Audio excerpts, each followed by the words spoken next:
Not with meats. Spiritual grounding.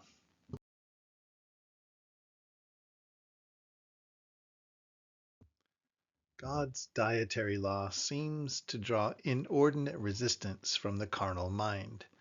Romans 8:7. Why does God care what we eat? Why is he meddling with our food? As I heard one casually say, he can have everything else. Just don't mess with my stomach. Yet, wasn't Jehovah God's very first command, not eating of the forbidden tree, dietary law? Maybe this resistance isn't just post-apostolic error.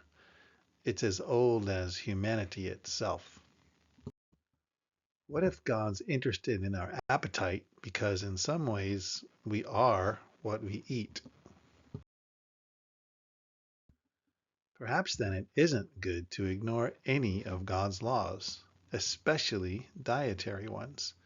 Matthew 5:19. Then again, some of us thrive on external restrictions and leverage them for self-exaltation, imposing artificial barriers in addition to God's dietary law, 1 Timothy 4:1-3, to differentiate and commend ourselves for our self-restraint, Colossians 2:20-23. But basing our identity on our own self-will seems a bit circular, pointless really. And let's be real. Some of us just get bored with Torah, so we start looking for something fresh, something different, something new, heaping to ourselves teachers, having itching ears. 2 Timothy 4:3. Yet we end up being carried off by diverse and strange teachings. Hebrews 13:9a. Tossed to and fro like little boats in the storms of life. Hebrews 4:14. Deceiving and being deceived.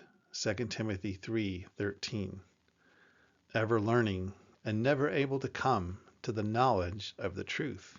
2 Timothy 3:7. So how do we ground ourselves in such complex spiritual realities? Where should our hearts and minds be resting, finding strength and stability? Isaiah 26:3. Different is not necessarily better, and focusing on anything like diet as an end in itself certainly isn't the answer. It's grace, Hebrews 13:9b.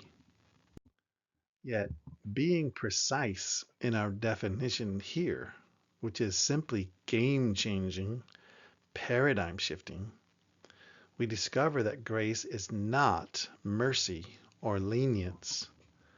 God's unconditional forgiveness isn't the rock on which our soul should rest. Being forgiven of the eternal consequences of our sin is essential, certainly, but it won't get us very far all by itself.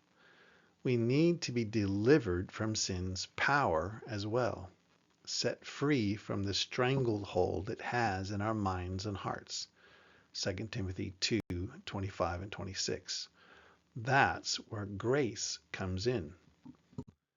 Grace is divine enablement. It's the power to obey Torah, to overcome sin and stop sinning. So, God's grace is indeed the answer. What should ground our hearts in spiritual reality is God's ability and willingness to transform us into the image of his Son. Jude 24. We should not glory in anyone or anything else. 2 Corinthians 10:17. Earthly food won't make us spiritual. Spiritual food is what we need. The bread of God, the bread of life. John 6:33.